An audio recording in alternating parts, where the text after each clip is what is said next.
Back here on the GSMC Chip Shot Football Podcast, and we're discussing one of the games that we saw last night, the AFC Conference Championship game, right? Josh Allen, the Buffalo Bills, at the end of the day, when it was all said and done, they had the scenario you'd wish for going up against Kansas City and Patrick Mahomes, right? They were down 3 points, 3 minutes, 33 seconds left to at least tie the game a bunch of time. They won the turnover battle again. They were only down 3 points in Kansas City for a chance to go to their first Super Bowl, or I should say Josh Allen's first Super Bowl. And it felt like it was never going to be good enough. Against this level of greatness, unless you seize your moment, unlike the Bills, and how they performed last night, everything was laid out for them. They had their moment to go out there and take advantage of it. But when you fail to meet that standard, and the Kansas City Chiefs are absolutely that standard, it becomes pretty evident in the details and the fine margins of those big moments in games where Xavier Worthy makes the big catch, or you don't convert on a tush push, or you fail to get the Chiefs off the field with like a minute 40, a minute 35 left. All those things end up mattering in the end. And, there's no play that's ever worthless or doesn't really impact the game at all. When you're talking about greatness like this with the Chiefs, almost everything really comes down to, being significant at the end of the day. And it sounds, hyper focused on, every single little detail, but that's where, you separate teams like the Chiefs, or really just the Chiefs, and every other team that's failed to knock them off of their throne really to this point. And now Kansas City is heading to another Super Bowl after defeating the Bills 32-29, and this is Patrick's fourth win over Josh Allen, now heading for a rematch against the Philadelphia Eagles in the Super Bowl. Josh Allen becomes the only quarterback in NFL history to lose to the same quarterback on 4 different occasions. The limit before this was at 3, and now Josh Allen stands alone with a very unfortunate record against Kansas City and Patrick Mahomes. And I thought this game, the difference between Kansas City and most is not making all the plays, throughout the game, not working every first down, not getting a bunch of third down conversions, right? It's not about the quantity, and it's not about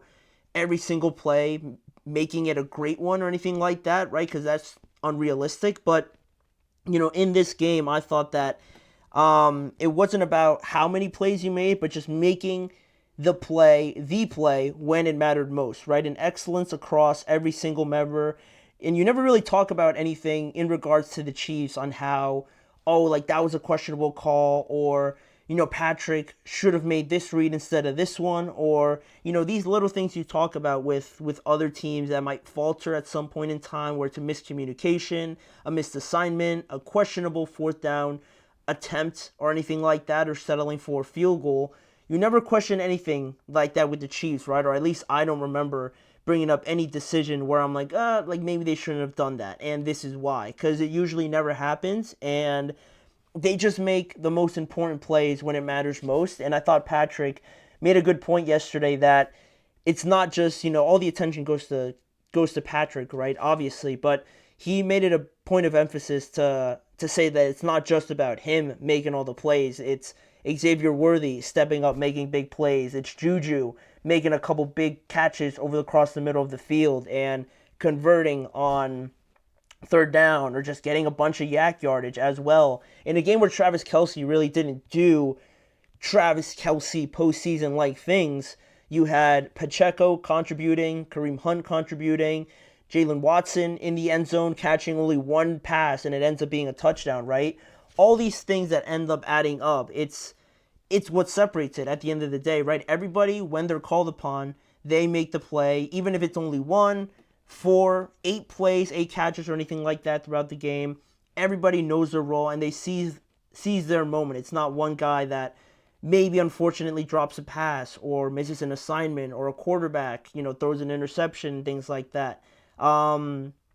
It's pretty remarkable to see, and I picked the Bills to win this game just because I thought it was time for them to, to finally get over the hump. And I thought this was their moment because of everything that they did to get up to here, kind of changing their identity, running a lot of heavy personnel, 6 offensive linemen out there to really build this team to defeat the Chiefs. And I found myself having a hard time thinking of ways to kind of justify this loss for the Bills. And I did come up with some, but it really felt like a game where nobody did anything tremendously wrong, where you can point to the Lamar turnovers or Mark Andrews not catching a ball or anything like that. I felt for the most part it was a pretty clean game overall for the Bills, considering also that they recovered a fumble in the early portion of the game as well. So I found myself having some trouble, but in this game it was the controversial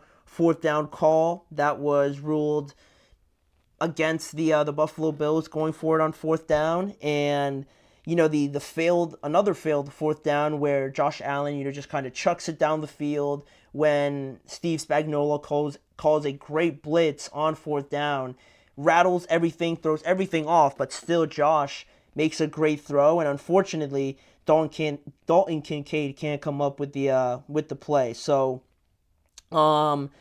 that was only a couple examples, because it felt like for whatever reason also on this game that the Bills were struggling to convert for whatever reason on 4th downs, right? Like tush pushes and these QB sneaks, these QB runs really looked like it was unnecessarily hard to convert on these. And Josh Allen is as big as you'd want your quarterback to be.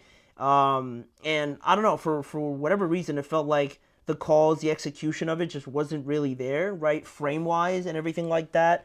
You take him, Jalen, not so much Patrick, right? Because he got hurt one time that he did it. But those 2 guys you'd think are the most overpowered OD kind of quarterbacks that you'd get every single tush push. And nobody does it quite like the Eagles. And I thought the Bills had the personnel to do it. But that was something that I thought was pretty strange. And, honestly, to another point on the failed 4th down, where they didn't, give them the spot and the Chiefs ended up getting the ball after that. Yeah, it might be a little controversial, and you had 2 different refs saying 2 different things on where to spot the ball. But, at the end of the day, for people to freak out about that decision on the refs and say that it was definitely a 1st down and things like that, I mean, we don't know how that drive would have ended if it would have kept going. And, like the Bills could have stopped them as well, right? When you talk about calls like that and you consider everything, how it goes into that play and how it plays into it, right? It's not like it's just a foregone conclusion that you turn the ball over and the Chiefs are going to score, right? You're allowed to stop them, right? It's not just like, oh, you turn it over, now they're just going to go down and score, right? So there's always that part of it that I think, just too many people ignore. But of course it makes it easier, obviously, but it doesn't just make it a foregone conclusion that anything else is going to turn out the way it did in that game. It just happened to go that way. So it was a big moment, don't get me wrong, but it doesn't, again, just determine the entirety of the game. Because you look at the start of this game as well, and you could easily say that Josh, dodged a bunch of bullets at the start, right? He could have had a couple interceptions. He dropped the ball on a couple times. He was fortunate not to really turn the ball over at all, but the Chiefs could point to all those moments and say, well, we could have intercepted it here. We could have recovered another fumble here. It's not just about, the ref and that one play, right? Because you could pull out a bunch of other things in favor of the Chiefs, or in favor of the Bills, excuse me, and how, the ball fortunately rolled their way. So, I think that's a two-way street that you could go down, right? When you're talking about hypotheticals that way with the refs or turnovers or things like that. But, towards the end of the game, when Kansas City stopped them and scored to take the lead 22-29, again, the Bills did an awesome job to answer that and make it 29-29 with a touchdown of Curtis Samuel. So, they were in the game, right? They stopped them, but they were still in this game competing and everything like that. They did an even better job of stopping Kansas City after they made it 29-29 to hold them to only a field goal. So I really thought it was Josh's moment at that time when, there was 3 minutes and 33 seconds left, especially after converting on that 2nd and 11, right? You get behind the chains, but he has a great run, and you're thinking, or at least I'm thinking, like, wow, like that was a great conversion, that was a great decision.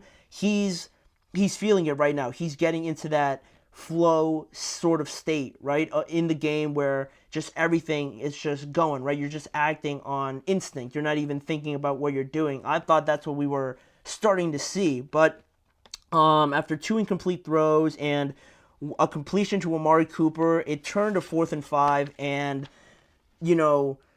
the legendary Hall of Famer Steve Spagnuolo calls the perfect blitz, and he throws everything off for the Bills, right? In that moment, for Steve Spagnuolo to call the exact perfect play to stop, that sort of flow state that it looked like Josh Allen was entering and completely flip the momentum at that point in the game, I thought was genius and a perfect call at the end of the day again.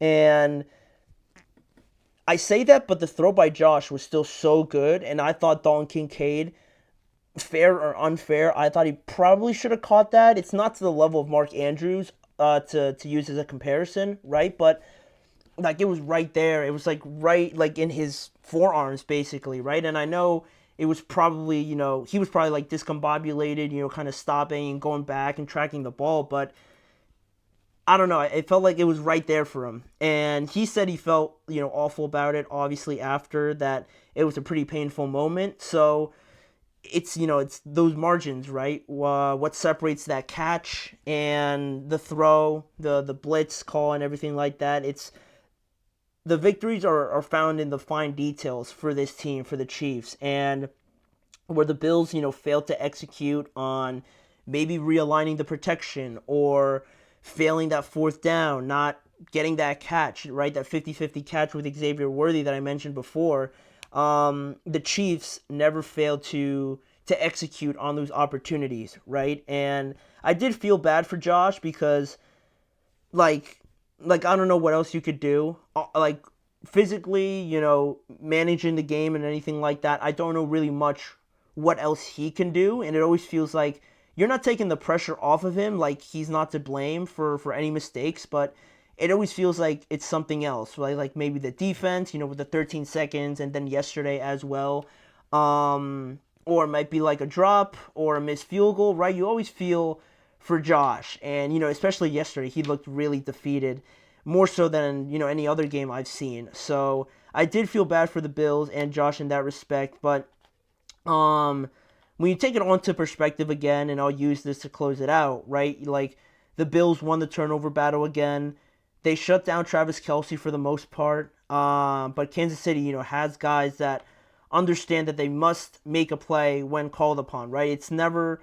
You never leave anything to chance. You never question their level of preparedness or play calling or execution. It's never a moment where you question Andy Reid or this defensive play call or offensively what they're trying to do. And that sort of level of preparedness, again, execution and things like that is just next level, obviously. And a lot of these teams failed to reach that mark, quite honestly. So it was also that, and the Bills defense, giving up 30 points to this Chiefs team that hadn't scored 30 points all season long is another thing that you could point to. But yeah, it's tough at the end of the day. The Chiefs win by the finest of margins, and it shows each and every time. So they're going to try and carry that over now to the Super Bowl against a, dare I say, much more talented team. Is that crazy to say? In the Eagles? I don't think it's that crazy, but